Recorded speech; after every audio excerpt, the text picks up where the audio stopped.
Hey guys and girls, Board now back with you. On this video I will be talking about the 5th episode of the 2nd season of Netflix's Umbrella Academy. The episode is called Valhalla. I should have said that in a German accent.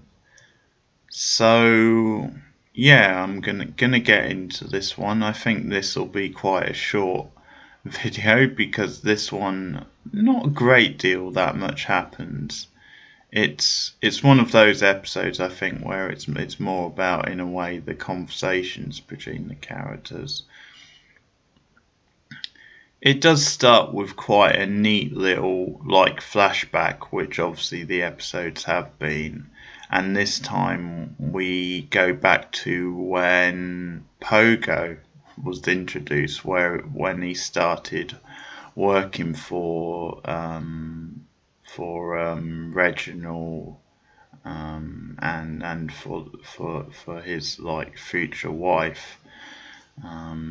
So we see that backstory, and basically she gets him as a present, I think, and so they show us the whole his training, and how she really adopted him as a pet, and a nice little bit of, again, historical sort of tie-in, because we actually see him go up in a space shuttle. So that whole thing about when they trained chimpanzees, or didn't train them, but they kind of, well, they did in a way, but they tested them and sent them off into space. So that's what we see with Pogo, but something goes wrong with the aircraft, and Pogo almost dies, and he's in a bad way. But we see that, I think it's Reginald, I keep forgetting the father's name, something like that anyway. We see that he injects Pogo with something that saves his life, brings him back to life. Now I'm assuming it's whatever he injected with is what gave him the sort of powers to become a talking chimpanzee, basically. So there was a lot more to it than maybe just saving his life. But that's just a little sort of beat, because the wife, his future wife, the mother of the main characters, obviously becomes attached to Pogo. So the fact that Reginald saved him is kind of a thing that brings them closer together. So a little bit of a backstory there. I have to say this episode did drag quite a lot for me. It sort of wasn't that interesting, even though it's the episodes where the characters do kind of finally all come together, and obviously it's been building to this point. But then there's still, I don't know, at the moment, their conversations, their dialogue, they're kind of enjoyable enough, but they don't really, I think you're still getting a lot of scenes that just feel like just characters talking, just going through the motions a bit, just kind of a lot of almost just set pieces in a way, rather than really juicy sort of plot type stuff. So this was a frustrating episode. I would say this was my least favourite since the opening episode. Certainly the weakest since then. But we obviously slowly get them together. There's a bit of fallout from what happened at the function, and number 5, ungrateful as he is, still doesn't trust Layla, even though she saved his life. And at the same time, Diego is asking Layla, what the hell happened? Why did you choose to save my brother instead, and not me, when I was in trouble? And she kind of comes with a flimsy excuse, which is because he's a kid and you're an adult. And obviously, if Five was really the age that he appears to be, a teenage boy, then you would say, okay, you can understand. But because he's not, he's an adult trapped in that body, and Layla, I'm guessing, knows this at this point. Well, I'm sure she does, but so it's kind of like this weird sort of excuse. I'm not sure if it was meant to be a bit of like sort of comedy. We get a little bit more with Layla and her mother, the Watcher, adopted mother, in this episode, and just a little bit more about the mission. It's still not quite clear why she was told to protect number 5 at all costs, but they start hatching a plan because this episode kind of ends with her like confronting number 5. So Layla and number 5 get into like this big sort of fight late on in the episode, and then the Watcher, or the Handler, I keep saying the Watcher, I'm probably thinking of Buffy. The Handler like makes herself known, like makes an entrance, because 5 like kind of knows there's someone there hiding, and so that's obviously going to be a big thing in the next episode. We're going to get some more background on that, but also there seems to be, the Handler is also hatching something else when it comes to the Swedish guys, the Milkmen, which I think is to do with protecting 5 again, because they're obviously hunting down the Umbrella Academy, the main characters. So at one point, one of them actually gets killed off in the woods. They receive one of like their little messages, like down the tube sort of thing, and it's a picture of Diego and the information. So it's obviously meant to be saying, yeah, go and get him, he's your new target. So they go into the woods, but then mysteriously one of them gets blown up. There's like a landmine, and that's it, he's killed off. And so they're down to 2 now. At the end of the episode, when they're like doing the wraparound, you get all the various characters. You actually see them in the woods actually mourning him, because they're all brothers and that. So I think it's meant to be this emotional sort of moment for them. The only sort of time they've shown any emotion really, but yeah, slowly their numbers are thinning, so that's 1 down. But we're not quite sure who did it. I'm assuming it was the Handler, and that was part of the plan to sort of trick them out. So to pretend that it was a message from obviously their employers saying, yeah, Diego's the new target. So to lure them out into the woods. But I don't think it's confirmed that it was the Handler. I think you're meant to think that because you see her and Layla like go out to a house, and I think it's meant to be the house where the Swedish milkmen are. So that's kind of a thing. I quite enjoy the scenes with Layla and the Watcher. I keep saying Watcher, god damn it. Handler, not Watcher. I quite enjoy their scenes.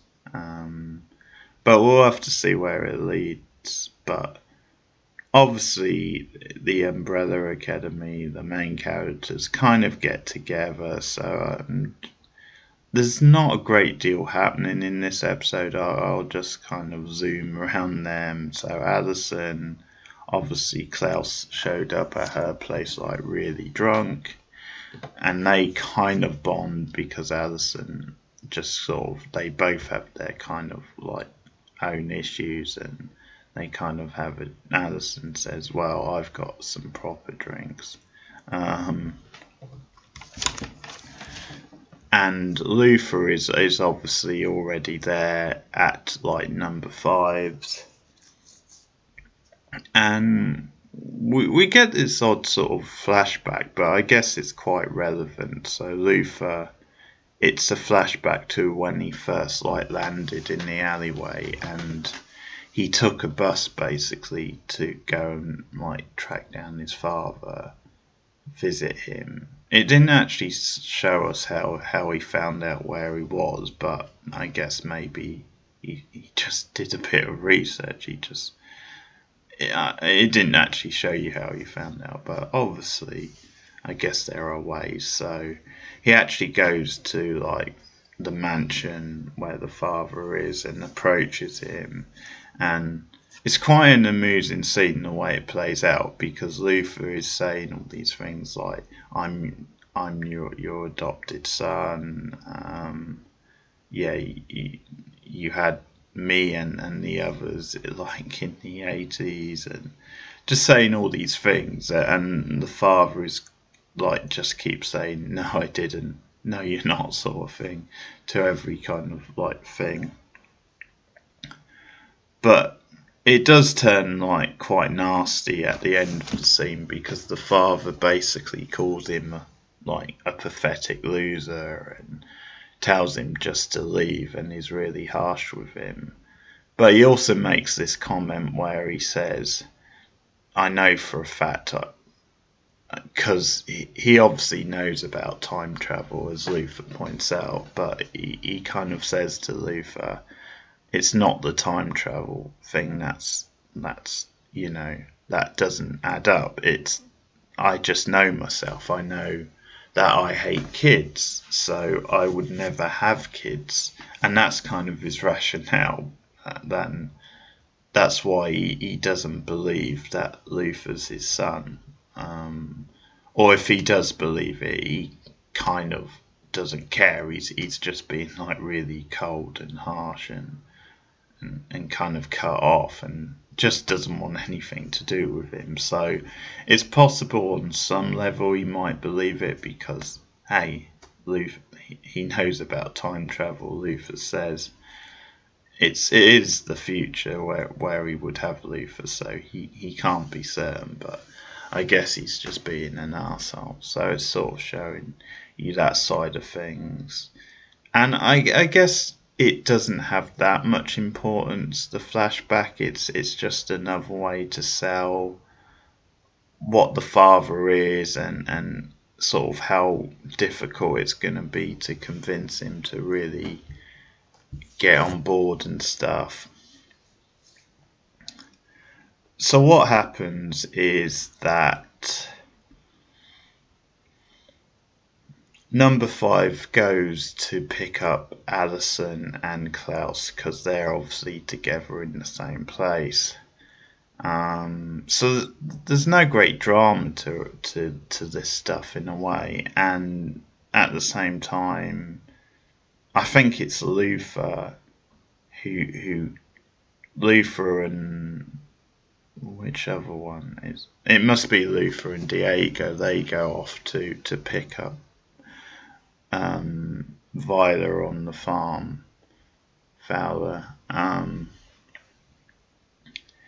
and there's stuff going on the farm with Viola, and with obviously with it's Lizzie, isn't it? With Lizzie, and they're again getting close, and there's more stuff with the boy where he seems to be having like tense reactions, and there's some sort of where he's playing with like some sort of toy, and there seems to be like these weird sort of reactions.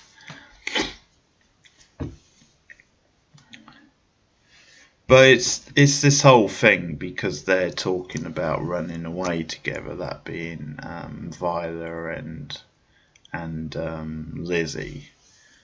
So then obviously she goes off to number 5's, And this is where they have the big sort of discussion, and there's, some little fun beats with them sort of bouncing off each other. But as I said, a lot of this is just like set pieces. A lot of it is just sort of played for laughs. And the big discussion is about what are they going to do. And they don't really know anything for sure, even though they know Kennedy is going to be shot in 4 days. And they know that there's this connection to Kennedy from the father and his organisation. So they're just assuming maybe then that's what's going to lead to the end of the world and they have to stop it. But they don't know anything for sure. And there's this conflict, for example, between Luther and Diego. Luther basically says, I think it's a bad idea to mess with timelines, to mess with history. It's probably best if we just stay out of it. And Diego's like, obviously the total opposite. He's like, no way, we've got to stop this. We've got to save Kennedy from being killed.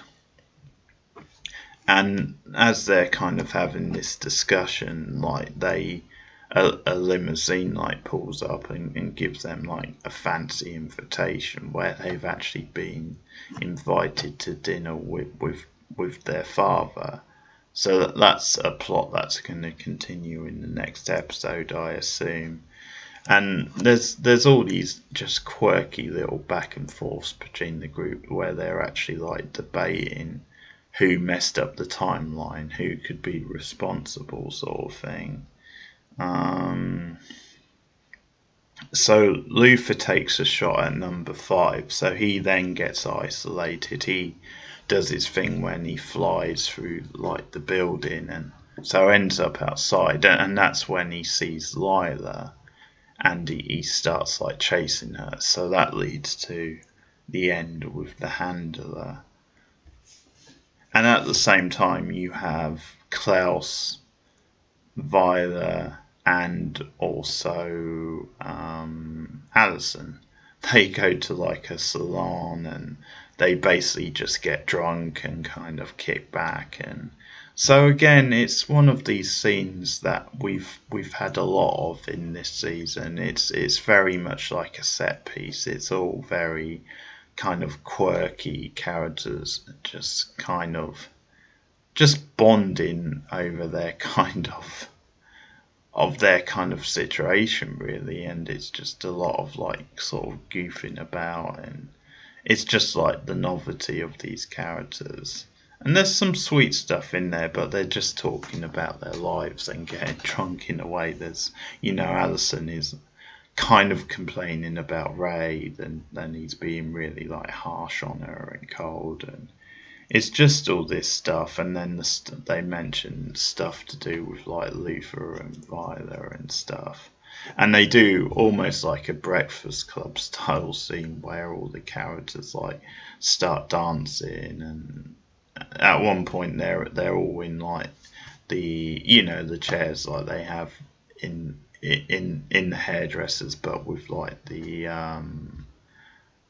the big head thing that goes down to sort of dry the hair or whatever that thing's meant to be, and they kind of do this dance thing, tapping their feet. So it's whatever. It's quite a well done scene, but it is a set piece, really. It doesn't really move things that. It doesn't really do that much for the plot. And then it's then that we get the big drama of the episode, and I mean that unfortunately in a bad way, because it kind of again sucks the life out of it a bit, because Viola goes back to the farm and she has a falling out with Lizzie, because she sees that she's had dinner with her husband. They've had a romantic thing. I think they've meant to have slept with each other. So they've kind of patched things up after their argument. And this obviously surprises Viola, and she's kind of like, but you hate him basically. Your marriage is dead almost. There's nothing there. And we were talking about going away together. We can be happy, and but obviously is, I think, partly out of fear because he's quite intimidating, the husband. You know, Izzy or Lizzie has just, just kind of backed off, and it's just more easier to like go with the husband sort of thing. But again, it's a very kind of melodramatic scene. It's very sort of dead. Um, it's a shame because I think, because I do like Viola, and I like Lizzie actually. I At the start of their relationship, I was quite enjoying the chemistry, but yeah, it has dragged a bit and just gone for the predictable kind of like beats, I think, the last couple of episodes. So yeah, that is a bit of a shame. And as I said, we get this sort of wraparound at the end. And the only other thing which I guess is worth saying is that Alison goes back to Ray and she decides, I'm going to tell you everything now.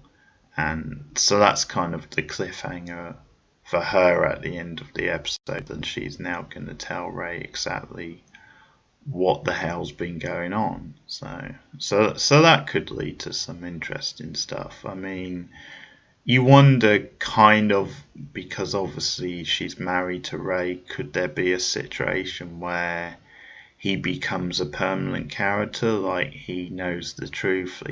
Could it be he actually comes into the fold? I guess I could see that at least for this season, if not a future season. But that has some potential, at least once Rave hears the truth, depending on how he responds to it.